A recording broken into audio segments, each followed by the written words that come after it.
Hey everybody, Randall Beach here, creator of drummingexpert.com and author of the book Hold On to Your Sticks: Mastering the Secrets of World-Class Drumming. Welcome back and thanks for joining me for video number 2 in this series of the 3 most powerful techniques of world-class drummers. Now, I appreciate everyone's comments down below. Please keep leaving comments. They've been great to read and they really help out me and everyone else that's watching the videos. So thank you.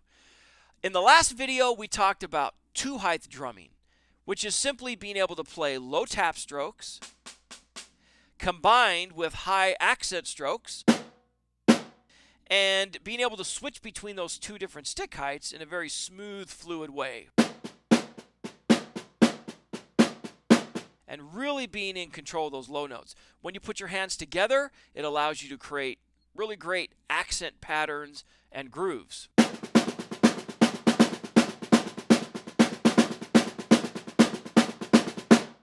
So work on that, master that. So many drummers never take the time and effort to really get control over two different stick heights. And it's important because all advanced drumming is, almost all advanced drumming is built on a framework of those two different stick heights. And if you can't do that, your ability to progress is seriously limited. So please take the time to learn that. Now, in this video, we're going to go on to the second technique of world-class drummers, and it's simply this: being able to play a full-blown, powerful, open double stroke roll like this. Now, that's called a double stroke roll. Some people call it a rudimental roll or an open roll, but it requires that you play 2 strokes on each individual hand. Now, the concept of a roll in percussion and in drumming is an important one to think about because most percussion instruments and drums don't sustain for very long. And if you want to create a sustained sound, you have to use some technique to keep the instrument sounding long.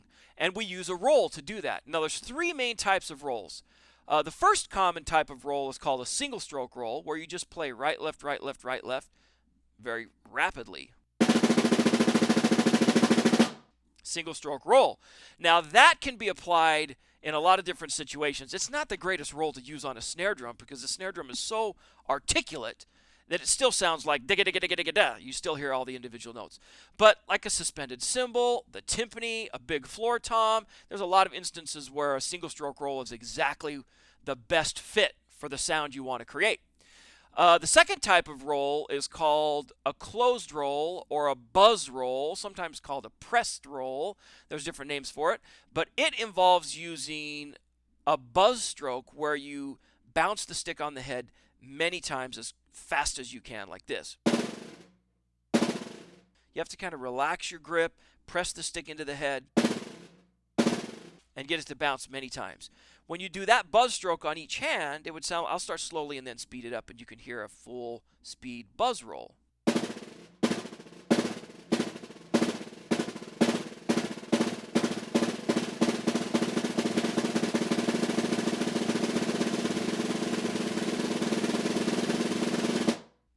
Really great musical effect, and it's a super good fit for the snare drum. It just creates this constant wash of sound. You can play it at many different dynamic levels, and you can do a lot with that buzz roll technique. Now, the third type of roll is the open double stroke roll, and that's the one I'm going to focus on today because it takes a lot of work. It takes a lot of practice. You don't learn how to play a great double stroke roll in a day. It takes time and some dedication. So in this video, I really want to talk about the technique and what it takes to develop a double stroke roll, because once you've learned how to play a great double stroke roll, you really put yourself in a whole nother category, because most people just don't ever take the time to learn how to do it. So I'm excited to share that with you. Double stroke rolls have so much versatility and different ways that you can apply them in different settings that I want to really talk you through how to play a double stroke roll and diddle strokes in general. Now, I remember when I could not play a double stroke roll at all. And I started drumming at a very young age. I fell in love with drumming at a very young age. And, I'm in late grade school, junior high, and I'm just really excited about the drums. I grew up in Arizona in a very musical family. I started piano when I was very young and played the alto sax for a little bit, played the trumpet, but my first love was the drums. And I remember one of my first direct exposures to the drum set in particular was my sister started dating this guy who played the drums. And he showed up at our house with his drum set. And, this is going to date me, but it was this Vistalite Ludwig kit, which is this acrylic see-through plastic, which interestingly enough is coming back. People are making acrylic kits again, and they're pretty cool. But these were the rage back at the time. This was back in the 1970s. And this was one of the rare red Ludwig acrylic kits. And this thing was set up in the middle of my living room. And I walked in, and this guy was playing the drums. And I just thought my heart was going to leap out of my chest. It was just the coolest thing in the world to listen to this guy playing the drums. And I wanted to be a drummer. Well, interestingly enough, that very cool red Vistalite drum set ended up being my very own drum set. We bought it from the guy, and I came home from scout camp of all things, and my parents had traded this television for this drum set. And this thing was in my bedroom, and it blew me away. Never in my wildest dreams would we ever be able to afford to buy a drum set like that. And for me, at that young age, to be able to have my own drum set. I remember walking in that day, and I just started bawling, and my mom was like, "Oh, this is wonderful." Anyways, it was cheesy, but it was awesome. And that's when I started. Now, I was very fortunate to have some people help me, and I had some musical background, so I felt like I had some good rhythm, but I didn't really know how to play the drums per se. But I had a neighbor who had a band, and he came and he said, "Hey, I think you can do this." And I actually ended up in this band with adults and started learning how to play some different beats and grooves. And I actually started doing gigs with this band when I was in junior high. And we played a lot of different types of music. We played at weddings and dances and all kinds of different things. And it was an awesome experience for me. And that really threw me into the world of drumming. But I still didn't really know what I was doing. I was just kind of faking it and limping along, and I wanted to be better, but I wasn't sure exactly how to get better. Well, I was very fortunate, and I found my first teacher, a gentleman actually who taught orchestra at my own high school. I was very involved with band and instrumental music in my high school, and I loved it. It was the main thing that I did. And this guy shows up as the orchestra teacher, and unbeknownst to me, was this incredible drummer as well. As a youth, when he was young, he had been the VFW rudimental snare drum national champion when he was like 15 years old. He was an amazing musician and an amazing drummer. And I was able to study with this guy. And he took me back to the very beginning and taught me everything I needed to know about how to hold the sticks, about how to play taps and accents, about how to play double strokes, and helped me develop a roll. And it took work, but it was awesome. And I learned so much, it put me on a whole new path. It changed my life as a drummer.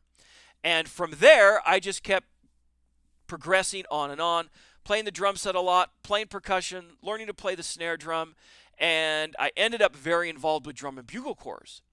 And that was an amazing experience. Right out of high school, I participated for a couple years with the Troopers Drum and Bugle Corps from Casper, Wyoming. A lot of awesome people. I learned a lot of great things. One big thing I learned there was that I had to take responsibility for my own playing. My own thing had to be great, and I had to be in control of what I was doing. It wasn't good enough to just kind of blend in and follow along. I had to really have my act together, and I learned a lot in that experience. Well, that led me to be able to play in the snare line of the Concord Blue Devils, which, if you're not real familiar with drum corps, the Blue Devils are the drum corps of all drum corps. More world championships than any other drum corps in existence. And the drumline percussion program there is legendary. And I was able to spend a lot of time with one of the great marching percussion rudimental legends of all time, a guy by the name of Tom Float. incredible human being, great teacher. I learned so much from him. And at the same time, there, on that same teaching staff was a guy by the name of Scott Johnson. And he is still today one of the great legends in marching percussion and rudimental drumming. He was a national championship snare drummer himself and has been working with and been the director of the Blue Devils percussion program for decades now. And also an incredible human being. I learned so much from him, and it's been awesome to see his incredible career for the last 30 plus years involved with drum corps. So that was such a great experience because I found my chops. I learned how to drum with my hands. I learned how to play all the rudiments. I learned tempo control. I learned great technique, hand, wrist, finger technique.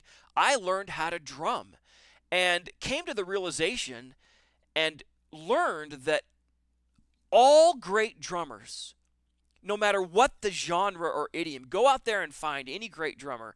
At some point, they had to learn how to drum really, really well with their hands. They had to develop great technique. They had to learn rudiments. They had to learn fundamentals and basics.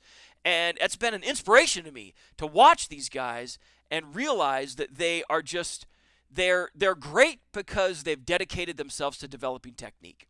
Now, when I think about all those great drummers and that I was exposed to and I was able to learn from, it's awesome for me to think back over all of that. And after I finished that experience, I was already studying percussion in college. I ended up getting a music degree and ended up studying percussion. I got a master's degree in percussion performance and continued to play at a professional level, and really spent years learning and studying and teaching. I've been teaching students in large groups, small groups, one-on-one for over 30 years now. I've been teaching young people all the way up to collegiate age and older how to play the drums. And during that time, I've been able to develop systems and processes that are, I think, the very most effective and powerful ways to learn how to play the drums. And it's been an awesome journey, and I've really, really enjoyed it. It's been the number one career pursuit of my life, to learn how to play and teach people how to play the drums. And so, during that almost 40 years now, I want to share all that I've learned during that time with you. And it all starts with a pair of sticks and a drum pad and a metronome and you working on your hands. There's just a lot of people out there that I get the feeling that a lot of drummers think it's not that big a deal to learn the rudiments or to work with your sticks. They just want to sit down at their kit and they want to jam and they want to play cool tunes and whatever, and that's all fine. But you got to realize that you're never going to be that great until you learn how to really drum with your hands and develop a big vocabulary of rudiments and figures and rhythms and variations. And there is so much to learn how to play, and it's a blast to learn how to play all this stuff. Now, I have some very vivid memories of listening to two really great drummers that that inspire me, that I think are awesome. Tommy Igoe is one. Steve Gadd is another. Incredible drummers, incredible careers. And I have some very vivid memories of listening to both of those guys talk about their experience with learning how to drum and how they were both very involved with drum corps as well. And Steve Gadd talks about how much he loved playing with the drum corps in upstate New York through his younger years and how that's really where he developed his chops. And it's kind of fun. You listen to Steve Gadd play the drums, and he often will use like these old traditional, like rudimental licks as he develops solos and stuff, and I love it. It's great to hear. Tommy Igoe actually was involved with the Bridgman Drum and Bugle Corps, which was a championship drumline under the direction of a guy named Dennis DeLucia.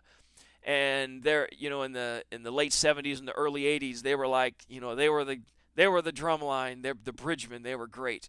And Tommy Igoe talks about how that allowed him to develop his technique and his rudimental skills at a really high level, and he goes on talking about how that affects his career and his ability to be the drum set player that he is. So, if you start noticing and you start looking around, I think I'm so confident you will find and see Great drummers have great chops. How do you get those chops? You got to know what to do. You got to know the details. And let's go on and let's talk about the double stroke roll because I'm very excited to share the details of that with you. Now, you need a pair of sticks, you need a pad, metronome, and let's go to work. I'm going to pull out my pad and we'll get to it. Okay, now I've pulled out my pad here. I've got this Zymox pad. I really love this pad. It's got a snare drum. It's got a box of BBs on it to make it sound like a snare drum. But this is a great pad. I'd really recommend some kind of gummy rubber, pad that has really good response. The other thing I wanted to mention was sticks. To develop and work on your hands and your chops, I would really recommend that you use a little bit bigger pair of drumsticks than maybe the typical sticks that you'd want to play on your drum set with. And so, for instance, this is a pair of Vic Firth American Classic 5B. It's just a little bit beefier, and for developing the finger technique and diddles and rebound and all this stuff, it's nice to work with just a little bit bigger stick. I think you'll see as you start to do that. Now, that's the smallest stick I'd recommend working on this kind of rudimental technique with.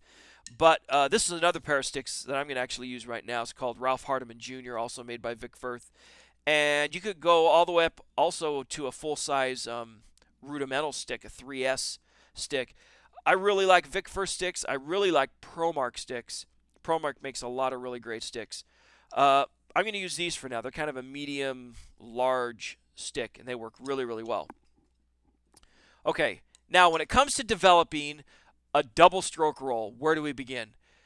Well, there's 3 main big steps to developing this type of roll. And the first one is that to just learn and get really comfortable with the sequence of right, right, left, left. You literally need to spend some time just doing that.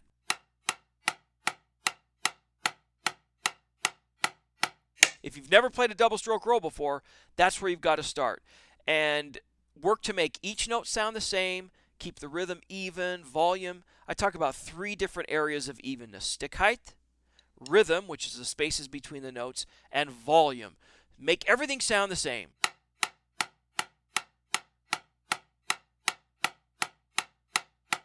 And at this beginning stage, I'm not really trying to use any kind of rebound. I'm holding onto the sticks and I'm using wrist strokes. And I'm just getting comfortable with the pattern of right, right, left, left, right, right, left, left, and making it all even and consistent and the same. Now, there's an exercise I like to use for this called power diddles, and I'm going to put it up on the screen here.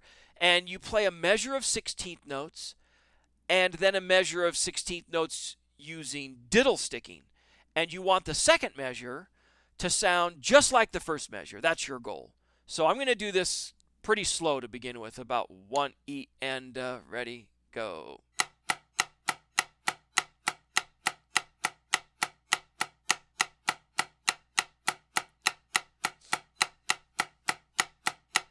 Just want to make a smooth transition between each measure so the rhythm never gets disrupted. Over and over again.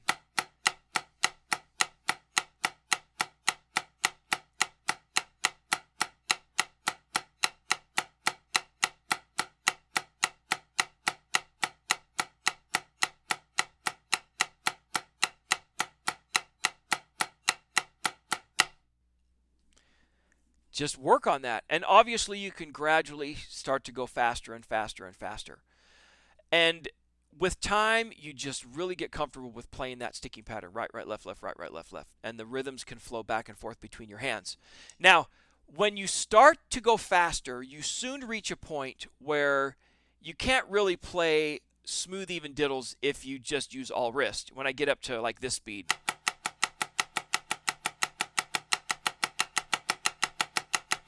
If I'm using all wrist, that's about where common sense stops, and that it's time to do something different. That brings us to the second step in developing this roll, and that is to start using a rebound motion to get 2 fast notes. Now, this rebound motion is the essence of playing great double strokes. Sometimes double strokes are called diddles, and there's a wide variety of application of this diddle motion, playing 2 strokes on each hand. Paradiddle rudiments, all kinds of what I call pugada patterns. You just, drumming requires you to play 2 notes on one hand a lot. This shows up a lot, and you want to be very good at it. And so you have to master this rebound technique. So this warrants talking about rebound a little bit. Now the idea is this: when you play 2 notes on one hand, if you're going to go fast, we want to start utilizing the rebound in the head. And if I throw the stick at the head and just let go most of my fingers, it will fly back up really fast.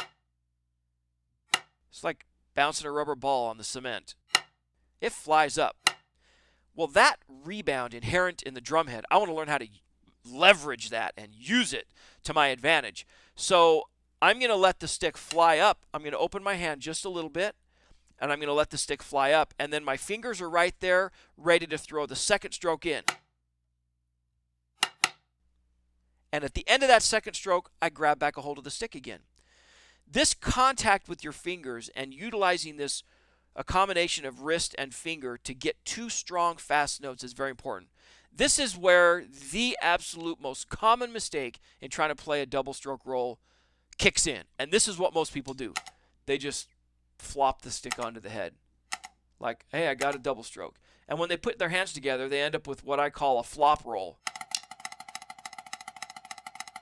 Now, if I practice that a little bit, I could get 2 notes on each hand, and I can kind of make it sound like a double stroke roll. Technically it is, I guess, but it's not a very good one, and I wouldn't be able to do any of the other more advanced things with diddles that are required. I wouldn't be able to play accent and tap rolls, drags, accented paradiddle. I mean, there's all kinds of stuff, and I won't be able to do anything. All I can do with a flop roll is this. So it's really of no value at all. So we don't want to flop. We're going to take control of the stick, and we're going to play both notes strong and even, but we're going to use that rebound.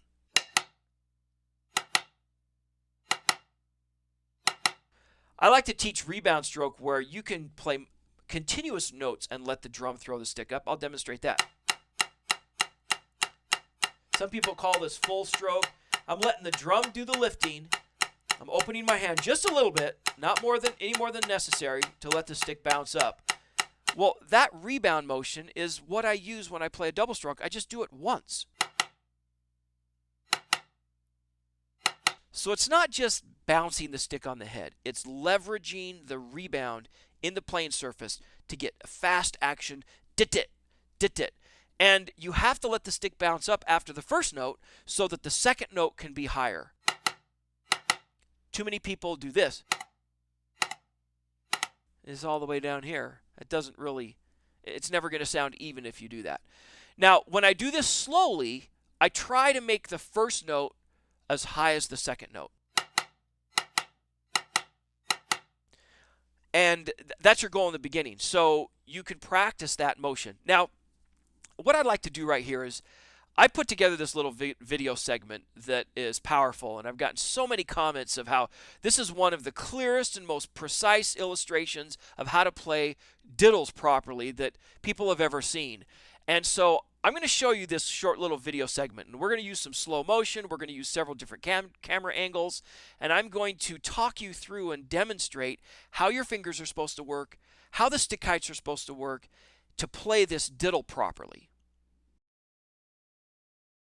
Okay, now I'm going to show this to you in slow motion, and I want you to notice that here's me playing diddles at a slower speed, and I want you to notice that the first and second notes are pretty much the same stick height.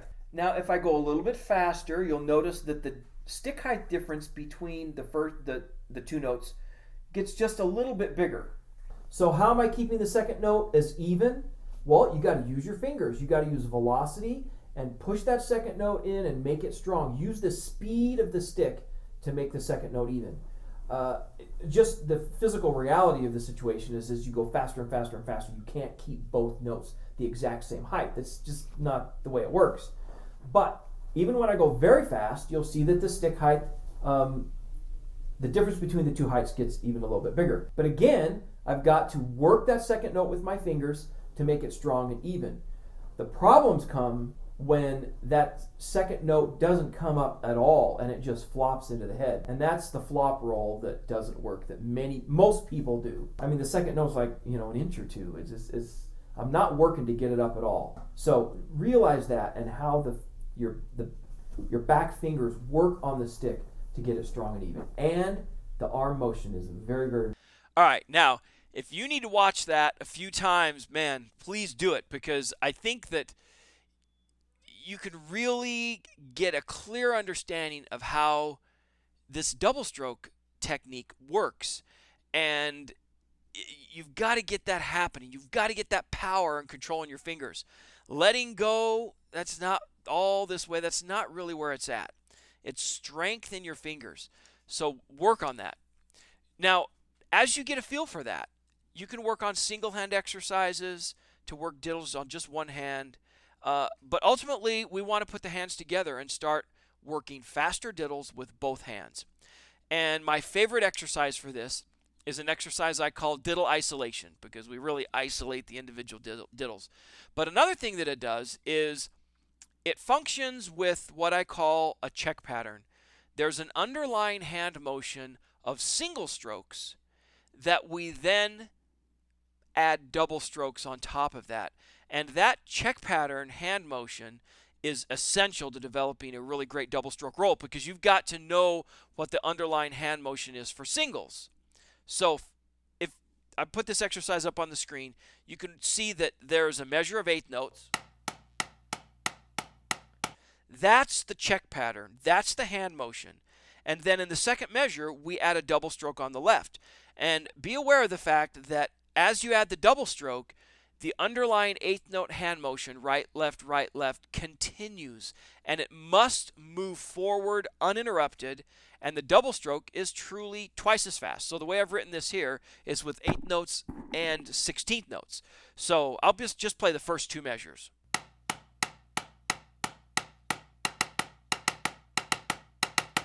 So there's that rebound action. And I want you to really pay attention to the fact that the rhythm is precise. 1 E and, 2 E and, 3 E and, 4 E and. It's easy to start playing doubles and distort the rhythm. It starts to turn into a triplet or something like that. So be precise with each 16th note rhythm. So we have right diddles, then we have left diddles, then we combine just two diddles to form a 5-stroke roll, and then the last measure is in essence the full long double stroke roll where you're playing a diddle on every note. And that check pattern continues all the way through. So let's do this whole exercise slowly to begin with and make each diddle strong and even. 1 and 2 and 3 and 4 and.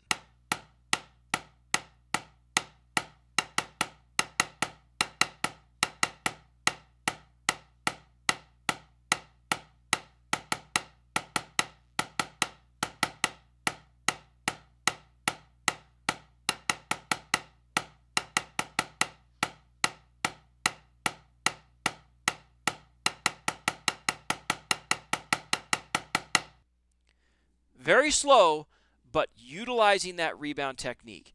Now, going that speed, I find that once you get the concept of check pattern down, don't spend all your time playing 8 notes. Just focus on the different diddle patterns. Like you might spend 3 or 4 minutes just playing this. Just work that diddle. Get it strong and even. Even stick heights, even rhythm. Get that second note up high. Just work it. And then work the left hand.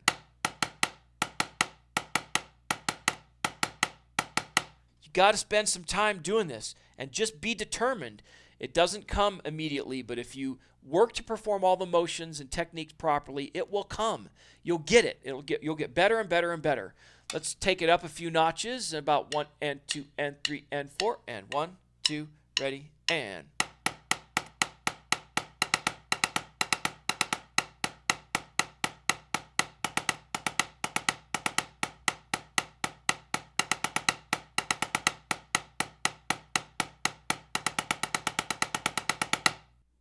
Hear the precision of the diddles, even rhythms, powerful, strong diddles. When you play diddles like that, man, you are on your way.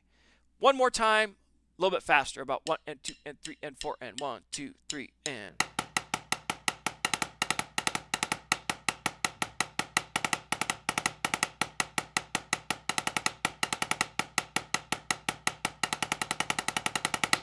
Another thing I like to do is once you get it going and you're starting to feel pretty good about it, get to that last measure and then just keep playing diddles for a long, long time. Just keep going.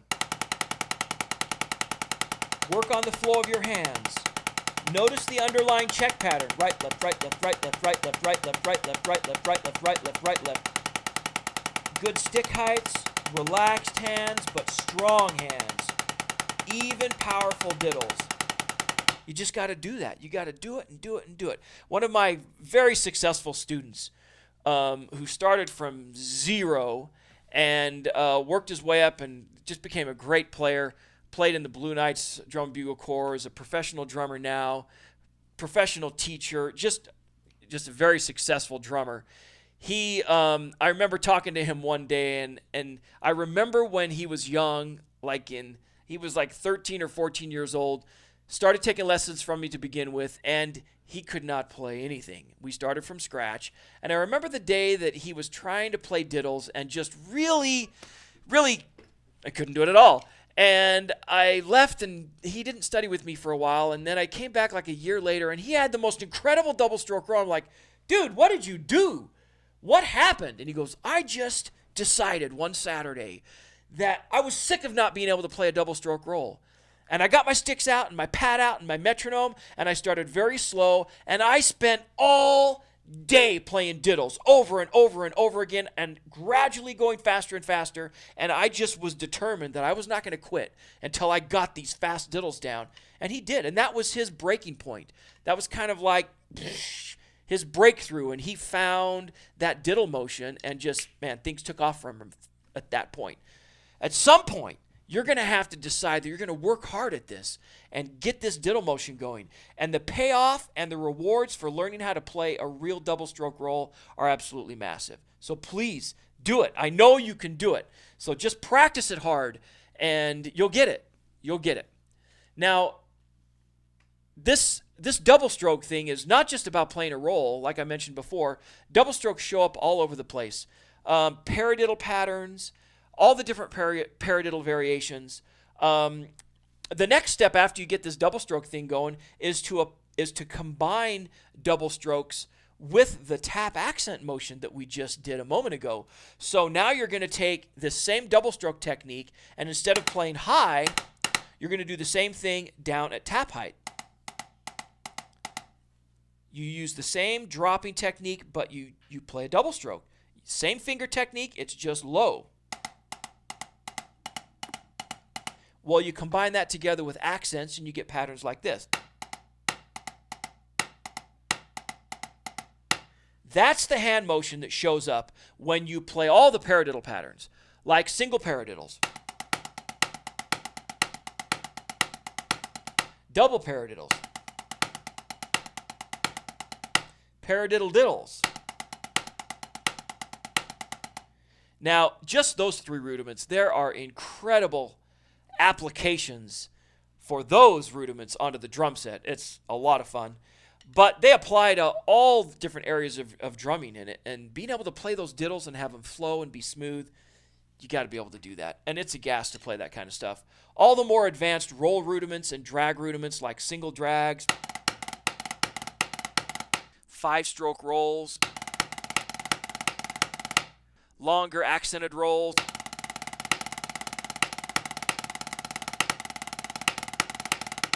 all of that stuff. You've got to be able to play double strokes and make it sound sweet. I mean, it's like you've got control over those diddles, and you can do it.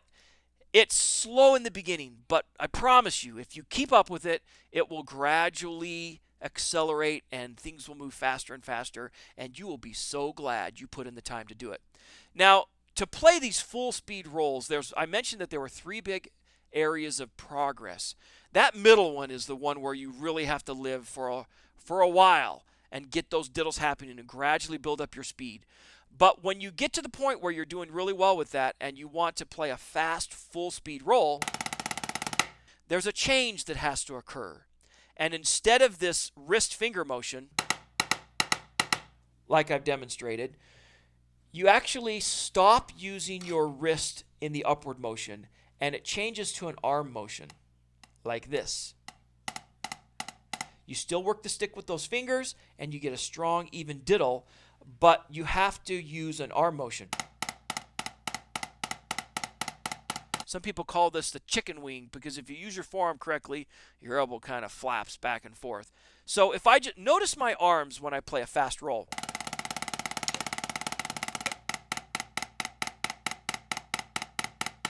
That's what I'm doing. And so you can practice that slowly. One way to think of it is just stop using your wrist and make your whole arm just kind of like this one long drumstick, like that. And then you use your fingers. And you do use your wrist on the downward part of the motion together with your fingers, but you don't bend your wrist upward like that anymore. It's all down. Same thing on the left hand.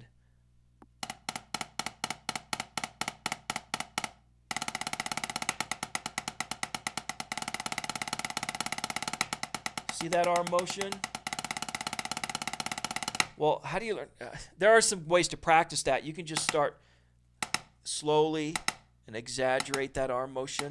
Don't break the wrist this way. Just go downward the wrist. This is a really good way to practice that. Still using that same finger back there. Now, getting those rolls fast, that's kind of a whole nother lesson all on its own. But that was a little bit of it that I think will allow you to get into that a little bit further. Now, my book has like a whole series of exercises that are completely geared towards developing your diddles. Both one-height diddles like I did in the beginning, and then also all the accented paradiddle and drag patterns and roll patterns and whatever. There's just a ton of material in there and more information on that. So we'll have to get into that full speed roll. We'll go even more into that later.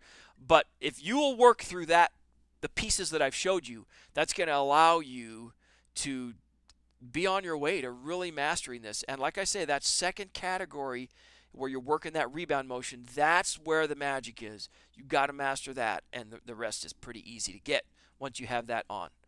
Now, the next thing I want you to think about is that this term vocabulary. Drumming is a language, and you got to learn and build a big vocabulary so that you can express yourself in a lot of really great, interesting musical ways. And all of these three different techniques I'm showing you are kind of the foundation of the main areas of vocabulary. It's where all the variations in vocabulary resides. And in this next lesson, the third video in this series, I'm going to talk about the rudiment flam. This is the third most powerful technique of world-class drummers, I really believe. And if anyone has any drumming experience, they've heard of a flam. And a lot of people think they know how to play flams, but I have to be honest with you, I don't think most people know how to play flams as well as they should.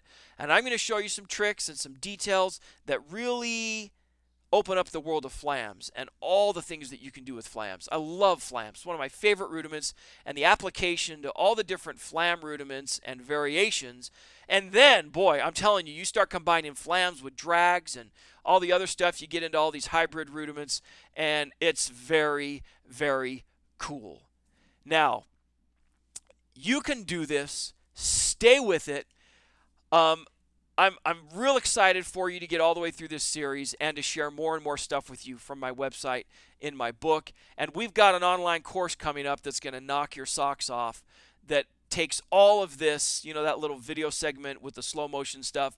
Man, we apply that kind of stuff to virtually everything and just make it an incredible resource to learn how to play all of this stuff.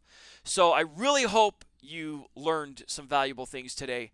This double stroke roll stuff is powerful. Drumming is an awesome thing. And your desire to be a drummer, man, respect that and go for it and stay with it because I know you can do it and I think it's awesome. And I want you to remember something. Music is the language of the human spirit, and drumming is the heartbeat of that language, and that's what we're about. Good luck.